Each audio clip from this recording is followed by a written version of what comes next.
Hello बच्चों, अस्सलाम वालेकुम। क्लास 4 कैसे हो बच्चों आप? तो हम आपका अंकुश हिंदी पाठमाला भाग 4 पढ़ रहे हैं। इसमें हम आपका लेसन नंबर 17 पढ़ रहे हैं। सूरज के प्रकाश की कहानी हमने इसमें पढ़ा। सूरज के प्रकाश की कहानी तो हमने यहाँ तक पढ़ा है। आज हम इसका second part start page number 122 से।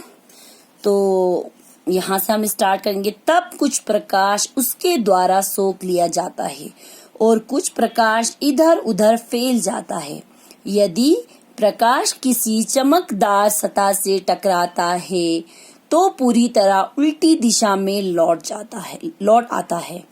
जब प्रकाश किसी पारदर्शी यानी आर पार दिखाई देने वाले माध्यम से होकर जाता है तो उसकी दिशा बदल जाती है।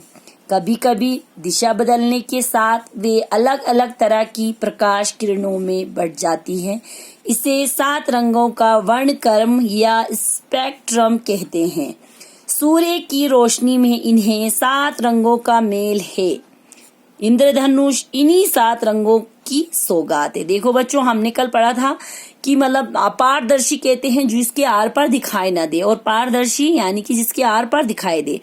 जब सूरज जो है मतलब वो क्या कर लेता है, सारा जो है प्रकाश उसके द्वारा जो मतलब अपारदर्शी चीज उसके द्वारा जो है अपने अंदर सब कुछ सोख लेता है और कुछ इधर उधर फैल जाता है। यदि अगर कोई प्रकाश किसी चमकदार यदि प्रकाश यानी कि रोशनी किसी चमकने वाली चीज के सतह यानी कि उसके तले से टकर जाए तो पूरी तरह उसकी दिशा जो है उसकी उल्टी हो जाती है। जब किसी पारदर्शी कहते हैं यानी कि आर पार दिखाई देने वाला, अगर इसके माध्यम से इसके बीच से होकर जाता है तो उसकी भी दिशा चेंज हो जाती है। कभी दिशा बदलने के साथ साथ ये अलग अलग तरह के प्रकाश की किरणों में बढ़ जाता है। कभी तो दिशा भी बदल जाती है, लेकिन कभी ये प्रकाश की किरणें में अलग अलग किरणों में बढ़ जाती हैं। इन्हीं 7 रंगों का वर्णक्रम कहते हैं रंगों का कर्म, यानी कि कर्म कहते हैं लाइन को, रंगों की जो लाइन, इसे स्पेक्ट्रम भी कहते हैं।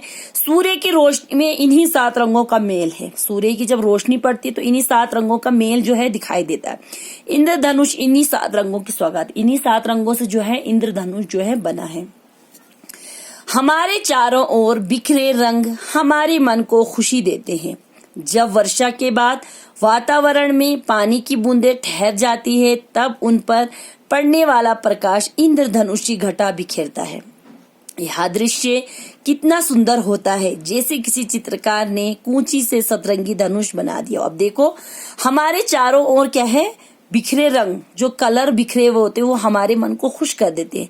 जब वर्षा के बाद वातावरण यानी कि हमारे चारों ओर का जो वातावरण होता है उसमें जो पानी की बूंदें ठहर जाती है, जब उन पे ये रोशनी पड़ती है तो मतलब यही रोशनी पड़ने वाला जो प्रकाश होता है ये इंद्रधनुष घटा बिखरते हैं। यानी कि ऐसे उस पानी की बूंद के ऊपर जैसे रोशनी पड़ती है तो वो ऐसे मतलब 7 रंगों का जो इंद्रधनुषी होता है ना, उस तरह की घटा जो है बिखेरता है।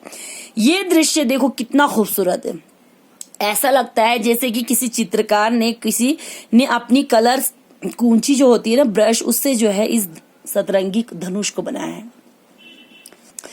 यानी कि जब रेनबो निकलता है तो कितना खूबसूरत है। बरसात के बाद जब रेनबो निकलता है कितना प्यारा लगता है। तो ऐसा लगता है मानो किसी चित्रकार ने जो है अपने ब्रश से जो है उस पे कलर करके एक धनुष बनाया हो।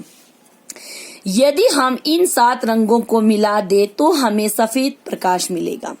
सच बात तो यह है कि हमें वस्तुओं का रंग भी तब दिखाई देता है जब किसी वस्तु पर पड़ने वाला प्रकाश उन रंगों को सोखकर एक विशेष रंग को बिखेरता है। अब देखो, अगर हम इन 7 रंगों को मिला दे तो ये एक सफेद व्हाइट रंग की रोशनी बिखेरता है। सच बात तो ये है कि मतलब हमें कोई भी चीज जो है रंग, किसी भी चीज का कलर जो है तभी दिखाई देता है जब उस वस्तु पे कोई प्रकाश पड़े या वो किसी और रंग को सोख कर जो है एक अलग रंग सा जो है सबके ऊपर बिखेर देता है। मान ले हमें कोई लाल फूल दिखाई दे रहा